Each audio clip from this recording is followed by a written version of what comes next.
नमस्कार। भारत को चाहिए कि वो अब रूस को एक दुश्मन देश डिक्लेयर कर दे।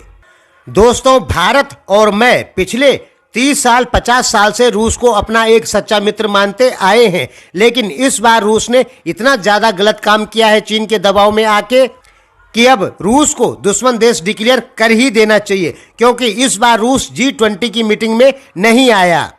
भले ही रूस ने प्रधानमंत्री मोदी को फोन किया और बताया कि मैं इस समय G20 मीटिंग में नहीं आ सकता क्योंकि यूक्रेन वार चल रही है, लेकिन दोस्तों इसके पीछे कहीं ना कहीं चीन का हाथ जरूर है। चीन का प्रेशर रूस के ऊपर दिया गया कि भारत की G20 मीटिंग में मत जाओ। सऊदी अरब ने मना किया क्योंकि सऊदी अरब भी अब कहीं ना कहीं चीन का पिट्ठू बनने लग गया है और रूस की आधा अर्थव्यवस्था चीन पे डिपेंड करती है, इसलिए रूस भी चीन के प्रेशर में आया है।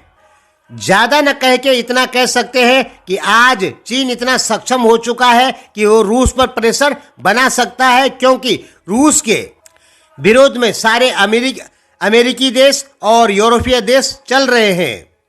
इसलिए रूस की मजबूरी है चीन के साथ अपने संबंध मजबूत करना। हालांकि चीन ने इस बार जब नक्शा पास किया तो उसमें रूस की जमीन भी दिखाई है, फिर भी रूस इतना मजबूर हो चुका है कि चीन के उस नक्शे का विरोध नहीं किया, जबकि चीन के उस नक्शे का विरोध फिलीपींस ने किया, Malaysia, Indonesia, Bharat, Nepal, Vietnam, Brunei, इन सब देशों ने चीन के उस नक्शे का विरोध किया, लेकिन रूस ने नहीं किया क्योंकि रूस चीन के प्रेशर में आ चुका है। इसलिए रूस को दुश्मन देश डिक्लेयर कर देने में ही अब फायदा है, क्योंकि रूस को यदि हम दुश्मन देश डिक्लेयर कर देते हैं और सऊदी अरब से तेल लेना चालू करते हैं तो रूस के ऊपर जबरदस्त प्रेशर बनेगा भारत की तरफ से और वो चीन के प्रेशर में जाने के लिए कम करेगा। इस समय अगर रूस को चीन के पक्ष में जाने के लिए रोकना है तो उस पर प्रेशर बनाना होगा, और प्रेशर तभी बनेगा जब हम रूस के खिलाफ कुछ सख्त कदम उठाएंगे।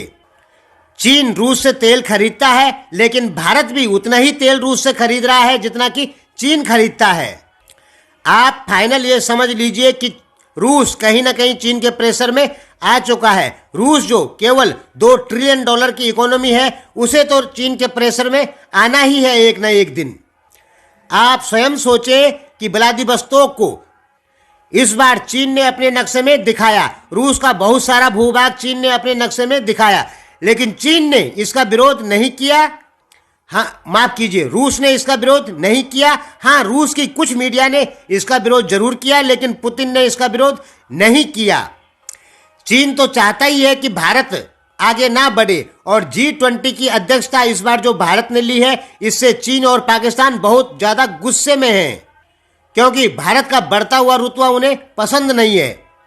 इसलिए सऊदी अरब पे तो दबाव डाला ही डाला, रूस के ऊपर भी दबाव डाला। दोस्तों ध्यान में रखिए, सऊदी अरब ने भारत के ऊपर प्रेशर डाला है इस बार G20 में ना आने का। सऊदी अरब ने इसलिए प्रेशर डाला कि भारत ने सऊदी अरब को छोड़ के रूस से ज्यादा तेल खरीदना चाहा, जबकि सऊदी अरब एक ऐसा देश है जहां से सबसे ज्यादा रेमिटेंस भारत में आता है। रूस से कोई रेमिटेंस भारत में नहीं आता है, बहुत कम, लेकिन सऊदी से ज्यादा आता है।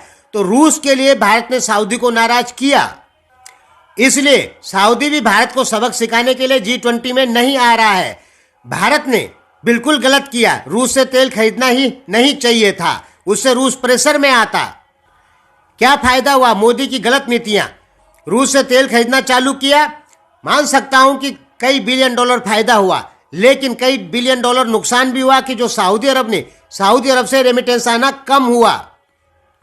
हमारे भारतीय वर्कर जो रेमिटेंस वहां से भेजते हैं, तो भारत की ये बहुत गलत नीति है, अपने एक परंपरागत मित्र सऊदी अरब को नाराज करना रूस के लिए, जबकि रूस से हमें पैसे का कोई प्रॉफिट नहीं होता है, बल्कि उल्टा हम ही रूस को प्रॉफिट देते हैं, और रूस चीन के प्रेशर में आ चुका है।